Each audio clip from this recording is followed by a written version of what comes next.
Mga ka-express, dalawang Pinoy na may malaking international dream ang sabay na mapapasubok. Kai Sotto at Kevin Kiambao. Parehong may malinaw na ambisyon na maitulak ang kanilang basketball careers sa pinakamataas na level. Ngayon ay may napakalaking pagkakataong gamitin ang Gilas Pilipinas versus Jordan at Iran bilang international showcase.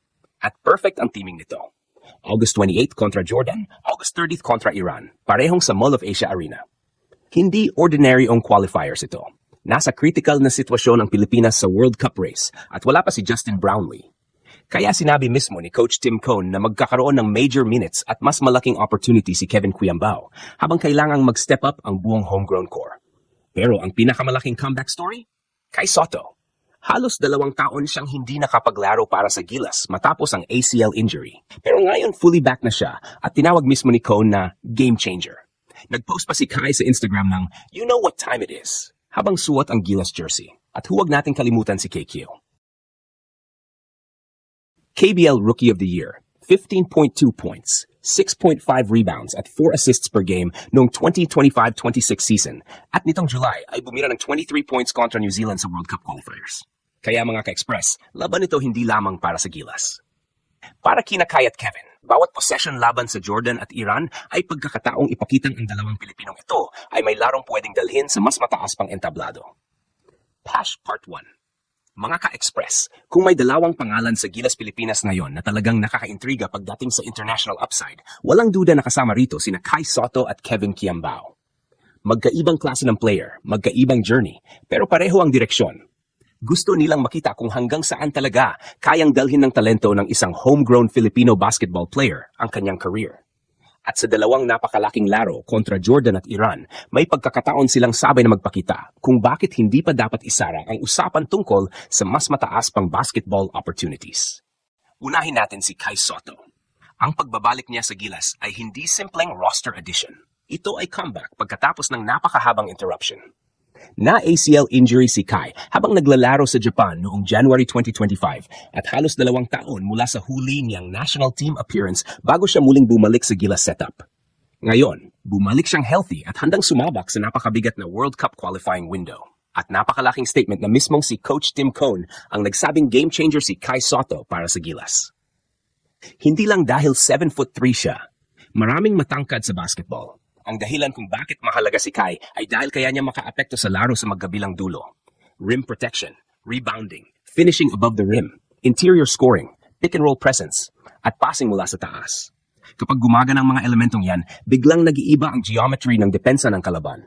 Ito rin ang dahilan kung bakit napakalaking test ng Jordan at Iran. Hindi ito laro laban sa mahihinang opposition na pwedeng basta dominahin gamit ang height. Parehong physical, disciplined at experienced ang Middle Eastern teams.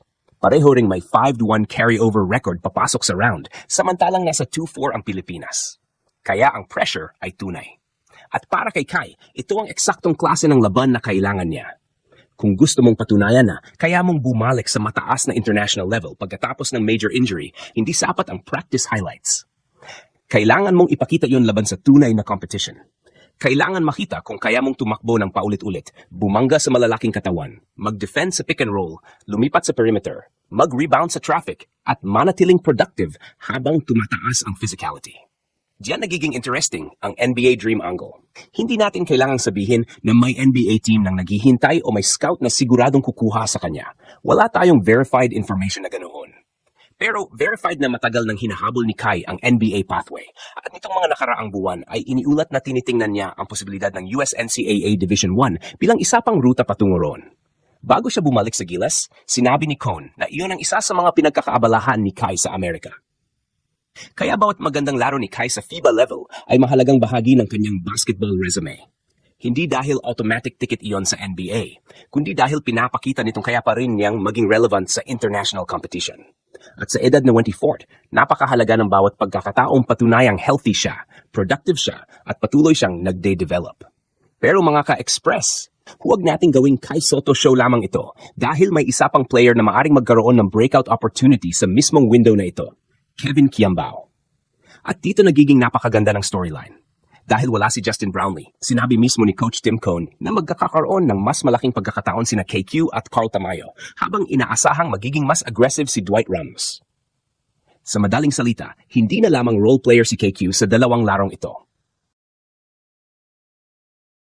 Posibleng kailanganin siyang maging isa sa mismong creators at scorers ng Gilas. At kung may gustong patunayan si Kevin Cuyambao sa international basketball, ito na ang entablado niya. Mga ka-express, ang magandang bagay kay Kevin Cuyambao ay hindi na natin kailangang gumawa ng kwento mula sa wala. May ebidensya na, may production na, may professional resume na. Noong 2025-26 Korean Basketball League season, si KQ ay naging KBL Rookie of the Year matapos mag-average ng humigit kumulang 15.2 points, 6.5 rebounds at 4.0 assists per game para sa Goyang Sono Sky Gunners. Hindi lang personal numbers ang nakuha niya, nakatulong din siya para makarating ang Goyang sa kanilang unang playoff appearance. Ibig sabihin, hindi na lamang UAAP star ang pinag-uusapan natin. Hindi na lamang two-time UAAP MVP na sumubok sa professional basketball abroad. Nagkaroon na siya ng buong season kung saan kinailangan niyang mag-adjust sa mas malalakas, mas matatanda at mas physical na professional players. At nagawa niyang maging Rookie of the Year. At nitong July lamang, binigyan tayo ni KQ ng isa pang sample ng kaya niyang gawin sa international stage. Kontra New Zealand sa Auckland, 23 points siya sa loob ng 37 minutes, 9 of 16 mula sa field at 3 of 8 sa tres. Nagdagdag pa siya ng 3 rebounds, 2 assists, 1 steal at 1 block. Mga ka-express, yan ang klase ng laro na nagpapakita kung bakit exciting ang KQ project. Dahil hindi siya traditional Filipino forward na nakaasa lamang sa spot-up shooting. Kaya niyang magdala ng bola, kaya niyang magbasa ng depensa, kaya niyang mag-post, kaya niyang mag-pass, at kaya niyang gumawa ng sariling shot depende sa matchup. At ayon mismo kay Kevin nitong August 25th, ang mentality niya ay manatiling handa at samantalahin ang bawat opportunity na ibibigay sa kanya. Sinabi niyang mula pa nung unang window sa ilalim ni Coach Tim Cone, lagi niyang iniisip na stay ready at sulit ang bawat pagkakataon. Ngayon, wala si Brownlee. Ibig sabihin, opportunity is coming. At dito pwedeng maging napakalaga ng Jordan at Iran games para sa basketball future ni KQ. Ang NBA dream ay hindi nabubuhay sa hype lamang. Nabubuhay iyon sa production, development, versatility at performance laban sa quality competition.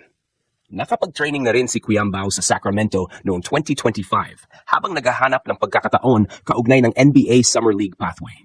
Kaya malinaw na matagal ng parte ng kanyang ambisyon ang pagsubok kung hanggang saan siya maaring makarating. At ngayon, imagine kung magkaroon siya ng isa pang malaking performance, 15, 20, 20 plus points habang tumutulong sa Gilas na talunin ang Jordan o Iran. Hindi natin sasabihing automatic NBA contract yon. Pero iyon ang klase ng international tape na gusto mong idagdag sa resume ng isang player na gustong patuloy na umakyat.